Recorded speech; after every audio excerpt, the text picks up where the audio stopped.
Hey guys, my name is Ione and this video is going to be about my process that I took in order to be eligible to take the NCLEX exam as an internationally educated nurse.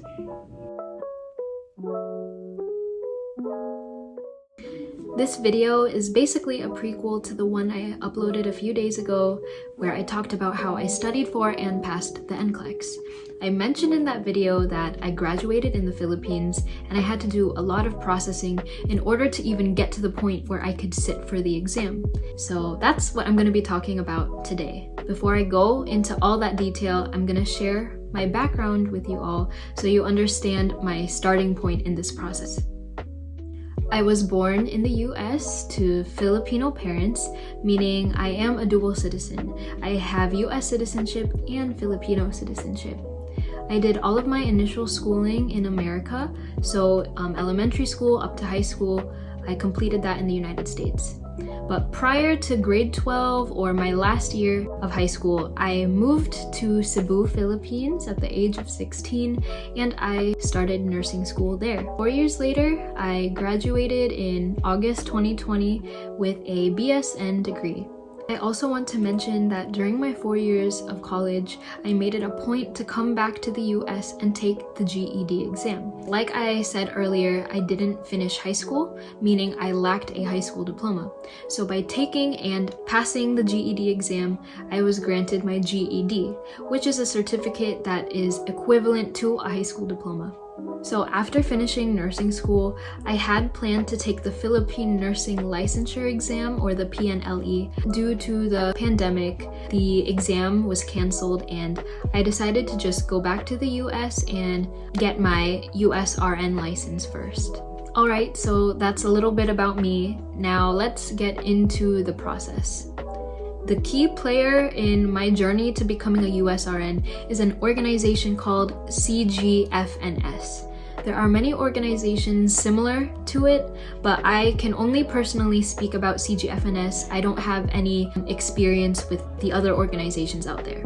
CGFNS offers a lot of different services that are tailored to helping foreign international nurses get licensed in the US. But the service that I personally used was the CES, or the Credentials Evaluation Service. I'm not familiar with any of the other services they offer. This video is gonna focus on the CES report.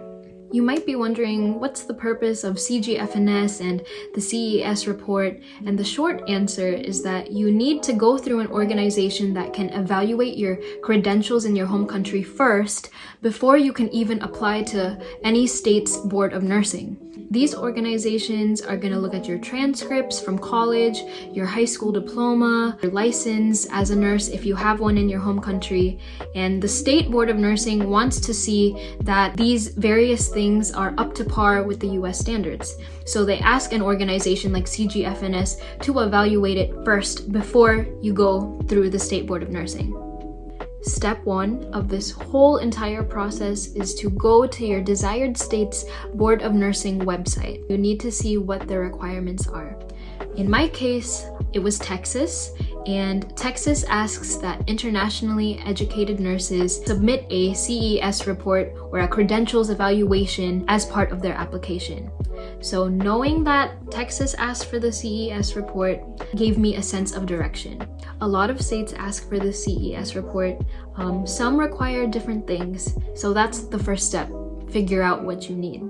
Step 2 is to make sure you have access to the documents that CGFNS is going to ask from you.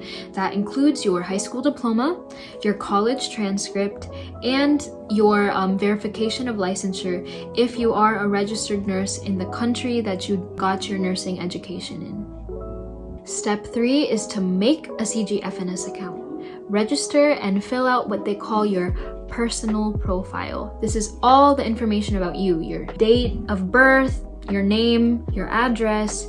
A lot of it can be edited later on, but be very mindful of what you're typing. Some things can't be changed once it's locked in, like your name. So don't make any typos there. It is very hard to correct those kinds of errors. After you've filled out your personal profile and uploaded a photo that matches the guidelines listed on the CGFNS website, Then you wait. CGFNS takes some time to process the information that you've uploaded to your personal profile.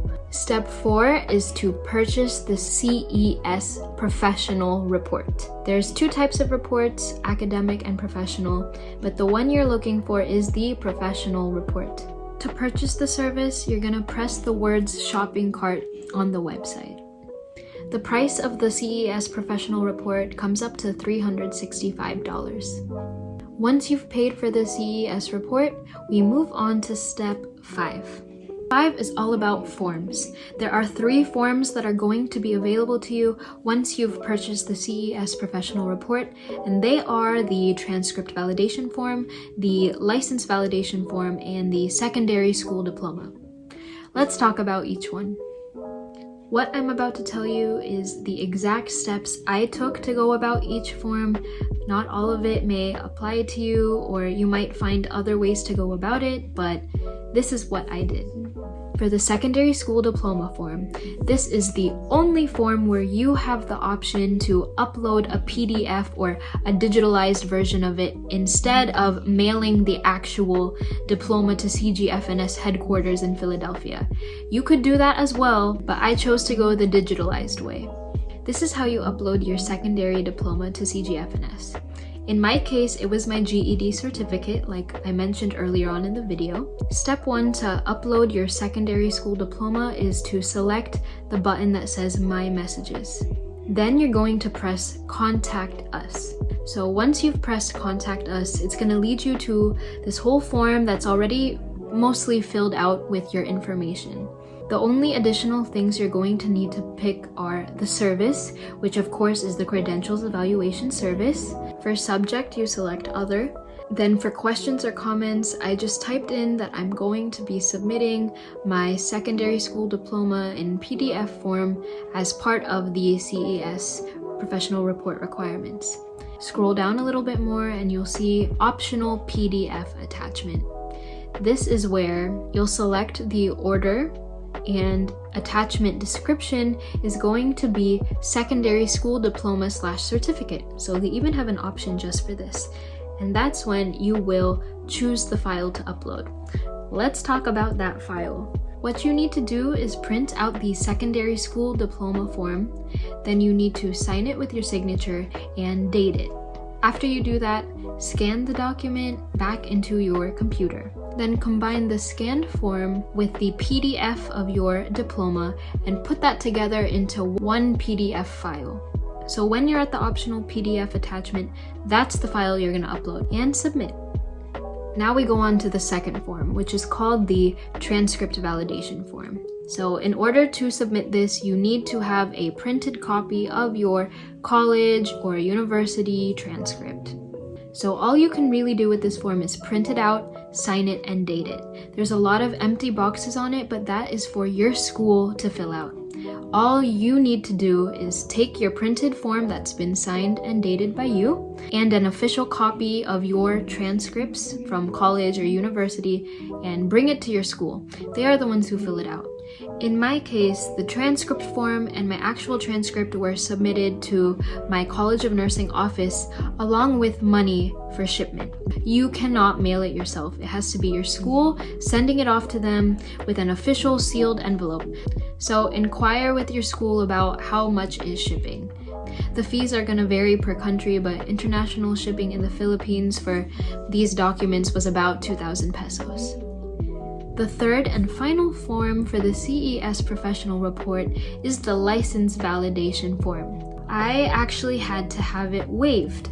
Like I mentioned earlier in this video, I wasn't able to take the Philippines Nursing Board exam because it was postponed due to the pandemic. I don't have a license that can be validated with CGFNS. If you do, I am unsure of how to go about this form. I believe you again print it out and you give it to the licensing authorities in your country and they will be the one to mail it to CGFNS. Let me tell you what I personally did for anyone else out there who isn't licensed in their home country.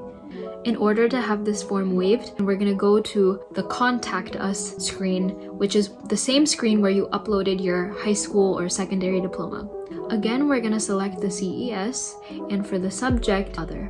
For the questions or comments part, you need to explain your specific situation. For the optional PDF attachment, I was told by a CGFNS customer representative to upload scanned pages of my US passport, specifically the biodata page with my name and my picture, and then the page of stamps that said I had entered the US. This was just further proof that I was in America. I wasn't gonna go back to the Philippines and take the Philippine nursing licensure exam.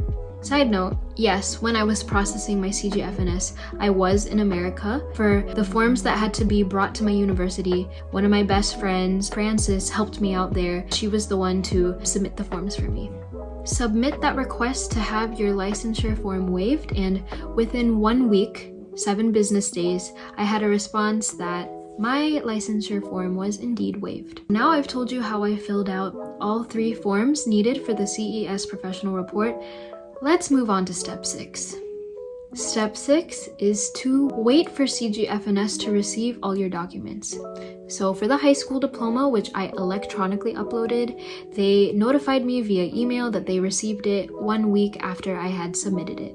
With the licensure validation form, I had that waived, so I didn't have to worry about that. Then the form with the most waiting time on my end was the transcript validation form, because these were documents that had to be filled out by my school in Cebu and mailed from the Philippines to CGFNS in Philadelphia. I was given a tracking number by my school so I could monitor as it was mailed to the US, and it arrived 1 week later. Once your mail arrives at CGFNS, just know that it's not going to show up in the system right away. In my case, CGFNS received the forms from my school in the mail on September 8th, but then it was actually reflected in the system on October 6th. And I was told by a CGFNS representative that it can take 25 business days for CGFNS to sort through their mail and put things in their system. Okay, so now let's say CGFNS received and put in their system all of your documents. What's step 7?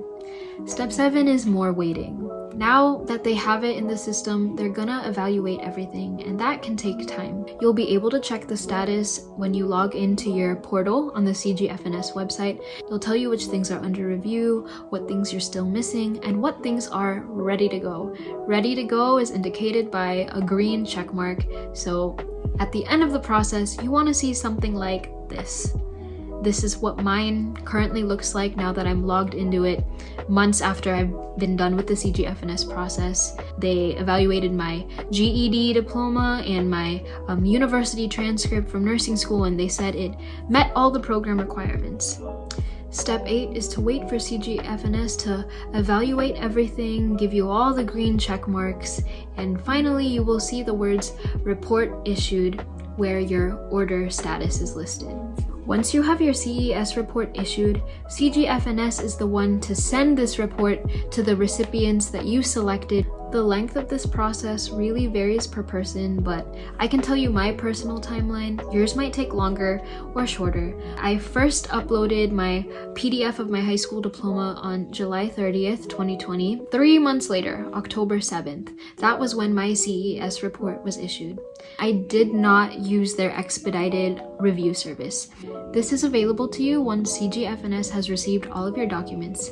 You have the option to pay $250, and this will ensure that they review your transcript and everything else within 10 business days. I think that my experience with CGFNS was pretty timely, and anytime I had questions, I followed up. Their customer service wait time is a little long. I would be on hold for 45 minutes to an hour, but all of the representatives I spoke to were very friendly and very helpful with all the questions I had. One final note to keep in mind when working with CGFNS is to remember, you only get 1 year to comply with all the documents. If you're unable to comply with 1 year, you basically have to start over and pay again for another CES reports. In terms of the fees related to CGFNS, let me reiterate that it was $365 to purchase the CES professional report. It was about $100 US for the international shipping of my documents from school to Philadelphia. Okay, so you're done with CGFNS. Your CES report has been issued. Now what? This part's gonna vary, but Step 9 is to apply with your state board of nursing. I advise you to wait until your CES report is issued before you apply to your state board of nursing, because a lot of times applications with the states also have time limits on them, and what if there's a delay with your CGFNS stuff? So that's why just wait till your CES report is done or almost done before you go ahead and start the application process with your state. On my end, I was applying with Texas, so I paid $100 for their application fee and I complied with all their requirements. There was a background check and fingerprinting, which was about $45. I took their jurisprudence test, which is something that I think only Texas requires. I'm not sure with the other states. It was basically an open notes test on ethics and safe nursing care, so that was fine. And after that, I was basically waiting for Texas to approve and read through my CES report that was issued to them. So when you're done with all of your State Board of Nursing's requirements with the application, apply with Pearson Vue. So you need to go to the Pearson Vue website. You're gonna pay $200, and this is the real deal. This is basically you signing up to take the NCLEX exam. When you apply with Pearson Vue, be very mindful of the name you input on the website. It needs to match your ID that you're gonna present on test day exactly. So you've paid $200 to Pearson Vue, you've met all of your state board's individual requirements, and that leads us to step 10. Receive your ATT in your email, or your authorization to test. Basically, everything you've been doing has led up to this one little email, your authorization to test. Once you receive your ATT, you can go onto the Pearson website and schedule your test date. So now I'm gonna go ahead and summarize my whole journey from being a nursing student in the Philippines to now a United States registered nurse. I used CGFNS to evaluate my credentials. I purchased the CES professional report. I waited from July 30th to October 7th for my CES professional report to be issued.